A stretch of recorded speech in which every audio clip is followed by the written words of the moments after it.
मसीह में जीवन क्या है? परमेश्वर का जीवन, अनंत जीवन का जीवन, देवत्व का जीवन, परमेश्वर पिता, परमेश्वर पुत्र, परमेश्वर पवित्र आत्मा के बारे में सोचो। वे कैसे हैं? वे किस प्रकार का जीवन जीते हैं? खैर, जब पिता कुछ करना चाहता है वह अपने बेटे के बारे में सोचता है, और बाइबल कहती है कि पिता को यह अच्छा लगा कि यीशु मसीह में सारी परिपूर्णता वास करे। भजन 16 में एक श्लोक है जहां परमेश्वर कहता है, जहां दाऊद पिता से कहता है, तेरे दाहिने हाथ में सुख सर्वदा बना रहता है। तो फिर पिता के दाहिने हाथ कौन है? उसका बेटा। आप जानते हो कौन? वह जिसमें पिता को सारी खुशी और आनंद मिलता है, वह जिसके लिए पिता अपने बेटे की तरह पूरे दिल से जीता है। उन्होंने कहा, आपका मतलब पिता से है। जब पिता कभी भी अपने लिए नहीं जीता, वह सदैव अपने बेटे के लिए जीता है। अब जब आप प्रभु यीशु मसीह की स्तुति करते हैं तो फिलिप्पियों अध्याय 2 कहता है कि हर घुटना झुकेगा और हर जीभ अंगीकार करेगी कि यीशु मसीह प्रभु है। किसका? परमपिता परमेश्वर की महिमा के लिए। जब यीशु मसीह को महिमा दी जाती है तो वह ऐसा स्वयं को महिमा देने के लिए नहीं करता, वह सदैव पिता की महिमा के लिए जीता है। जब पवित्र आत्मा आया तो यीशु ने कहा, जब आत्मा आएगा तो वह अपनी बात न कहेगा परंतु मेरी महिमा करेगा। ईश्वरत्व का प्रत्येक सदस्य ईश्वरत्व के अन्य सदस्यों की सेवा और महिमा करने के उद्देश्य से जीता है। वे ऐसा स्वस्फूर्त ढंग से करते हैं, वे ऐसा बिना किसी के कहे करते हैं। यह है, उनकी जिंदगी इसी तरह चलती है। खैर, यही वह जीवन है जो परमेश्वर आपको देना चाहता है, और यदि आप आस्तिक हैं तो परमेश्वर ने आपको दिया है।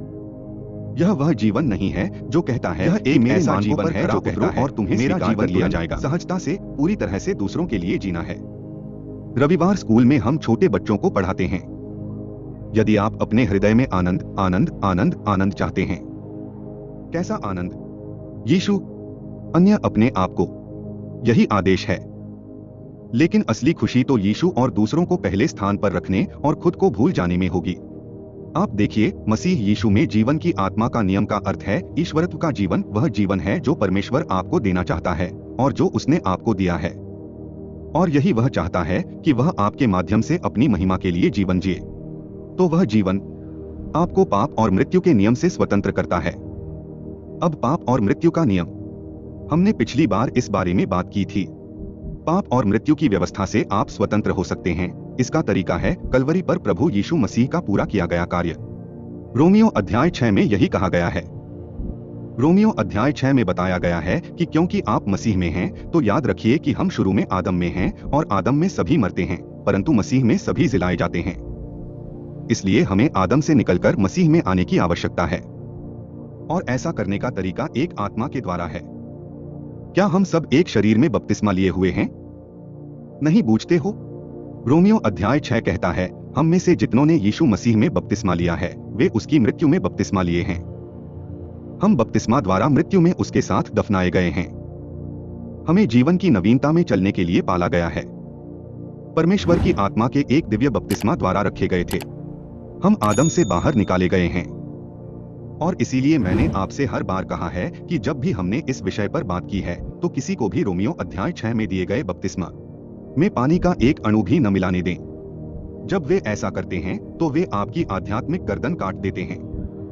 जो कोई भी रोमियो के अध्याय 6 में पानी डालता है वह एक विरोधी है, यीशु मसीह के क्रूस के कार्य का दुश्मन है और परमेश्वर के अनुग्रह का दुश्मन और बिगाड़ने वाला है। मैंने हर बार तुमसे कहा है कि मैं तुम्हें अपमानित करने की कोशिश नहीं कर रहा हूं। मैं समझता हूं कि यह एक कठोर बयान है। यह कठोर नहीं है, यह मुश्किल है। हालांकि यह कठिन है क्योंकि बाइबल को समझना आसान है, इस पर विश्वास करना कठिन है। एकमात्र अपराध जो मैं चाहता हूं कि आप इस कार्यक्रम से सीखें वह है क्रूस का अपराध। मैं आक्रामक नहीं होना चाहता। मैं नहीं चाहता कि कोई और बात आपत्तिजनक हो।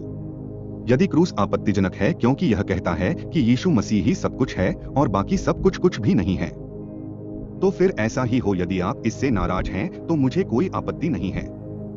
नाराज हो जाओ, परंतु क्रूस के कारण नाराज हो जाओ। लेकिन दोस्तों, किसी को यह पढ़ने में आसानी न होने दें। रोमियो 6:3, तुम नहीं जानते कि हम में से जितनों ने यीशु मसीह का बपतिस्मा लिया है उनमें से बहुतों ने जल का बपतिस्मा नहीं लिया। आपको श्लोक को एक सांप्रदायिक सिद्धांत में बदलना होगा। आप कहते हैं, लेकिन मेरी धार्मिक परंपरा, मुझे परवाह नहीं है। आप अपनी धार्मिक परंपरा पर विश्वास कर सकते हैं। जब आप ऐसा करें तो यह न कहें कि आप रोमियो 6:3 में विश्वास करते हैं। आप कहेंगे, अच्छा भाई रिक, क्यों? क्योंकि मैं पढ़ सकता हूं और आप भी पढ़ सकते हैं। वह कुत्ता शिकार नहीं करेगा, उसके पास ऐसा करने के लिए नाक नहीं है। इस तरह से उस अध्याय को पूरा करें। रोमियो 6:3 को तुम नहीं जानते। हम में से बहुतों ने यीशु मसीह में बपतिस्मा लिया जब उसकी मृत्यु में बपतिस्मा लिया। हम पाप के प्रति मर चुके हैं। हम परमेश्वर के प्रति जीवित हैं। अब हम यही हैं। मसीह यीशु में जीवन की आत्मा ने हमें पाप और मृत्यु की व्यवस्था से स्वतंत्र कर दिया है। व्यवस्था, प्रदर्शन आधारित स्वीकृति कार्यक्रम यहीं पर है। उद्धार कार्यक्रम यहां पर है। जितने लोग परमेश्वर की आत्मा के द्वारा चलाए जाते हैं, वे वहां उस व्यवस्था के अधीन कार्य नहीं करेंगे। वे इस प्रणाली के तहत काम करेंगे। गलातियों अध्याय 5 श्लोक 18। देखो, एक वस्तुनिष्ठ मानक है जो परमेश्वर आपको यह जानने के लिए देता है कि आप आध्यात्मिक रूप से कहां हैं। अपने बलिदान के द्वारा पाप को दूर करो। जीवन की नवीनता में चलने के लिए उठाया गया। हम उस पहचान में जीते हैं जो परमेश्वर हमें यहां देता है। हम विश्वास के द्वारा इसमें जीते हैं और फिर हम इसे अपने जीवन के विवरणों पर लागू करते हैं जब हम परमेश्वर के वचन के आज्ञाकारिता में चलते हैं। मैंने पिछली बार आपसे कहा था, जब आप पाप करेंगे तो आपको पाप का जवाब भी देना होगा। यदि आप व्यवस्था के माध्यम से जवाब देते हैं तो आप क्या करेंगे? आप बेहतर करने का प्रयास करके, पुनः प्रदर्शन करने का प्रयास करके प्रतिक्रिया देते हैं और इससे और अधिक असफलता ही मिलेगी। अनुग्रह के अंतर्गत यदि आप पाप करते हैं तो आपको उस पाप का प्रत्युत्तर देना होगा। कैसे? विश्वास में जीवन जीने के द्वारा, उस पर दृष्टि रखने के द्वारा और उस पहचान में जीवन जीने के द्वारा जो परमेश्वर आपको मसीह में देता है। और इससे आपको क्या पता चलता है? उसने पाप को दूर कर दिया है।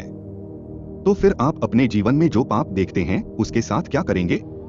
आप कहेंगे कि यही वह पाप है जिसके लिए मसीह मरा। अधर्म और सांसारिकता से इनकार करना। क्रूस हमें यह सिखाता है। ईश्वर की कृपा मिलती है। उद्धार सभी मनुष्यों के सामने प्रकट हुआ है और हमें शिक्षा देता है। क्रूस आपको क्या सिखाता है? अभक्ति और सांसारिक वासना को अस्वीकार करते हुए हमें नहीं जीना चाहिए।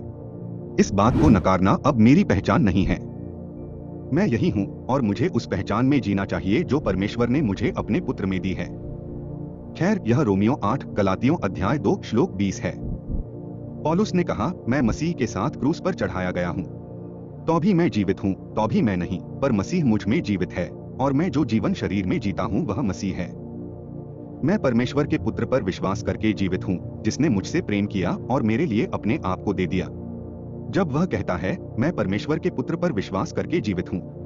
जब यीशु मसीह वाटिका में थे तो उन्होंने अपने पिता के वचन पर निर्भर होकर जीवन व्यतीत किया। वह उस कप को देखता है और कहता है, पिताजी, तो भी मेरी नहीं परंतु तेरी ही इच्छा पूरी हो। इसीलिए पौलुस कह सका कि वह मृत्यु तक, यहाँ तक कि क्रूस की मृत्यु तक भी आज्ञाकारी रहा। वह पिता की इच्छा का पालन करते हुए वहां गया। पिता और उसके वचन और उसकी योजना पर निर्भर रहते हुए आपको और मुझे उसी तरह जीना है। हमें परमेश्वर के वचन पर पूर्णतः निर्भर रहना है, इस तथ्य पर कि हम वास्तव में यही हैं और परमेश्वर हमसे किस तरह संबंध रखता है। हम सचमुच पूर्णतया क्षमा किए गए हैं। उसने सचमुच अपने बलिदान के द्वारा हमारे पाप को दूर कर दिया है। वह सचमुच हम में रहता है। आप जानते हैं कि पाप के बारे में इसका क्या मतलब है? इसका मतलब है कि पाप आपके समय की पूरी बर्बादी है। वह पाप जिसने आपके उद्धारकर्ता को आज आपके जीवन में सक्रिय होने के लिए क्रूस पर चढ़ाया, वह आपके समय की पूरी बर्बादी है। व्यभिचार हो, यौन अनैतिकता हो, चाहे वह नशे की लत हो या किसी रासायनिक पदार्थ की लत हो, चाहे वह क्रोध हो, कड़वाहट हो, क्रोध हो, चाहे वह धर्म हो, चाहे वह अच्छे कार्य हो जिन्हें आप परमेश्वर और अन्य लोगों को स्वीकार करने के लिए करने का प्रयास करते हैं। यह सब आपके समय की पूरी बर्बादी है, क्योंकि यह आप ही हैं। और आप कहते हैं कि जिस पर आप निर्भर हैं वही आपके जीवन को नियंत्रित करेगा यदि आप परमेश्वर के वचन में प्रवेश करेंगे। इसीलिए हम हर सप्ताह यहाँ आते हैं और परमेश्वर ने आपको अपने पुत्र के रूप में बनाया है, इसकी सराहना करते हैं। सिर्फ उछल-कूद नहीं करना है। यीशु, और ओह, मुझे यीशु से जुड़ी चीजें कितनी पसंद हैं। मैं परमेश्वर के वचन के तथ्यों को जानने की बात कर रहा हूं कि उसने आपको मसीह में क्या बनाया है। मसीह की देह के सदस्य के रूप में आप कौन हैं? समझिए कि आज परमेश्वर क्या कर रहा है। जाने कि वह क्या कर रहा है। अपने पुत्र प्रभु यीशु मसीह ब्रह्मांडीय योजना और ब्रह्मांड के लिए उसके पास क्या महान ब्रह्मांडीय योजना है और हम मसीह के शरीर के सदस्यों के रूप में उसमें कैसे फिट होते हैं। यदि आप इसमें शामिल हो जाएंगे तो इसे अपनी समझ में शामिल कर लेंगे। उस सत्य को अपने जीवन में जीने दो। इस पर अपना रुख रखें कि यही वास्तविक है। आप न केवल यह समझेंगे कि परमेश्वर के कार्यक्रम में आप कहाँ हैं, आप अपने जीवन के विवरण में परमेश्वर के वचन की सच्चाई को काम करते हुए देखना शुरू कर देंगे। क्योंकि यदि आप अपने जीवन में परमेश्वर की इच्छा पूरी करना चाहते हैं तो बस यह समझ लीजिए, परमेश्वर के वचन से पता लगाइए कि वह क्या कर रहा है और फिर विश्वास के साथ ऐसा करो और तुम ऐसा कर पाओगे और आप अपने जीवन में परिवर्तन देखेंगे। इसलिए नहीं कि आपने बहुत सारे नियम और व्यवस्था बना लिए हैं, बल्कि आप इस संसार के अनुरूप नहीं बनेंगे, बल्कि आपके मन के नवीकरण के कारण आप परिवर्तित हो जाएंगे। अपने जीवन के विवरण के बारे में परमेश्वर की तरह सोचें और आप मसीह के आपके प्रति प्रेम से उस जीवन से प्रेरित होंगे जो यीशु मसीह ने आपको दिया, जो परमेश्वर ने आपको अपने पुत्र में दिया, और उसके महान प्रेम, उसकी महान दया और उसके अनुग्रह से यह प्रचुर मात्रा में और निःशुल्क है। मैं तुम्हारे लिए वह खुशी चाहता हूँ, वह विजय आपके लिए है। इसीलिए हम हर सप्ताह यहाँ आते हैं। अगली बार जब हम यहाँ फिर मिलेंगे तो हम आपसे फिर मिलेंगे, हवा में या हवा पर। तक है मरण था।